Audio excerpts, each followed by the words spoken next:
Hey, what is good, people? VVS Cast the Vibe on, and we are back today. This is the match reaction, Liverpool and Everton. Round 2. It was round 2 today. Listen, I know I got red on, but I'm a neutral. Just to let you know, I am a neutral. You did see in the City K like 2 days ago. Some Everton and Liverpool played. It was a Merseyside madness, but this time was some sort of different today. I think it wasn't fired up. It wasn't like the energy that from what it was at Goodison. Obviously, you can understand that because that was the last game at Goodison, so of course it's going to be like that. Here at Anfield today, it was a lot more chill, a lot more just decent game of football. That's what I'll say. I think Everton really had a good game plan. You know what I'm saying? They just sat back, being very defensive, soak up the pressure, and just wait for Liverpool to kind of get out of position and then hit them on the counter. They did have a good few chances. Beto, Alcaraz, and Harrison. But the thing with Everton is the defense is fine, but the attacking wise, quality wise, is probably schoolboy. You have to take chances, and just like I know in football, don't take your chances, you end up losing the game 9 times out of 10. I mean, Everton got a chance. Beto gets it the ball. He did the hardest part. He took the ball past Van Dijk. Van Dijk did look shaky, so shout out to Beto for that because Van Dijk did look shaky, and then he just hits the post, and I'm just like,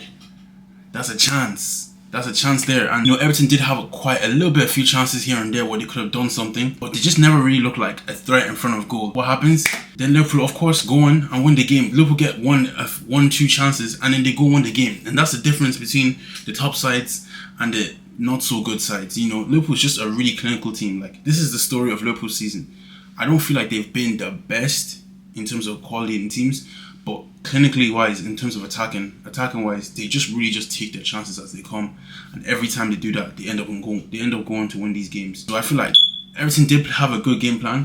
They messed up attacking wise. You have to take the chances, man. Could have easily won today's game if they just took the chances, because I feel like that would have changed the game. They would have had to come out their shell way more and push more bodies forward if Everton went 1-0 up, and that would have played right in the favour of Everton's hands. But that wasn't the case. As for Liverpool today, got the job done. But there is one thing I want to talk about. We need to talk about Salah today. Yes, he gets you goals. Yes, he can get you assists. Yes, he can show up in moments of the game. But is it okay for your best player to go missing in games when you need him? I understand. Now, Liverpool fans, I know you guys understand. You guys know what Salah is. He's your goal man. He's your assist man. Yes, we know that. But wouldn't you not want to see more from him in the match? Wouldn't you not want to see him involved more in the game? For me personally, I can't have my best player missing in certain games. And this is why when I see the Hazard and Salah conversation, I'm always going to lean more towards Hazard, because Hazard never hid in a match. He never hides in matches. Every time, even if he doesn't get a goal or assist, he will always be influential in the match, always be involved in build-up play. And for me, if I'm saying this guy is the best player on my team, I need to see on the pitch every time I watch you that this is what you're doing. You're trying to change the game. You're trying to being involved in the build-up. You're being involved in patterns of play. You're trying to link passes with players and stuff like that. I don't want to see you just hugging the flank, because Hazard would never just hug the flank.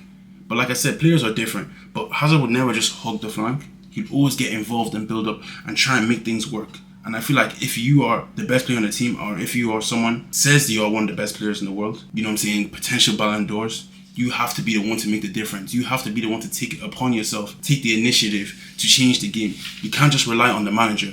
You cannot just be on slot. Someone has to come in and make a difference. And the funny thing is, that's exactly what happened today. Jota takes the ball. He gets I think he gets a pass from, is it Robertson or Mac Allister from outside the box? He takes it past the one man, he takes it past the second man, and he scores. And this is what I'm talking about. This is what I want to see from someone like Salah. And the funny thing is, Jota does this most of the time. If you're a Liverpool fan, you do know that Jota scores these kind of goals most of the time. So it's not even a surprise. But if had it not been for Jota today, Liverpool potentially could have lost or took a draw today. And, you got to look at that. But hindsight, 3 points is 3 points. And Liverpool did get the win. But I feel like the questions for Salah have to be talked about. Like, we need him. We need to see more from him. He's had a great season. Goals and assists, stats-wise, he's had a great season. But just more in the match, in the moments, we need to see him involved more. I feel like he did try little passes here and there, but I want to see him show for the ball. I don't want to see him just touching the flank, if you understand. But like I said, a lot of players are different. Players have different games and stuff like that. And if you're a Liverpool fan, you already understand the type of player that Salah is. All in all, it was a great game. It was a good result for Liverpool. It's against your rivals. It doesn't matter how you beat them. It's about getting the job done, which that's what you guys have done. Liverpool have done all season. So I can't hate, because we have teams like Chelsea that spend a lot of money, but can't seem to beat teams. And we have teams like Liverpool that didn't spend too much money in the transfer window, no money in the transfer window, but get results, and now they're on the way to a league title. So I gotta give my respect and I gotta give credit when it's due. So shout out to Liverpool for the win today, all fair and square in Merseyside, because Liverpool is red.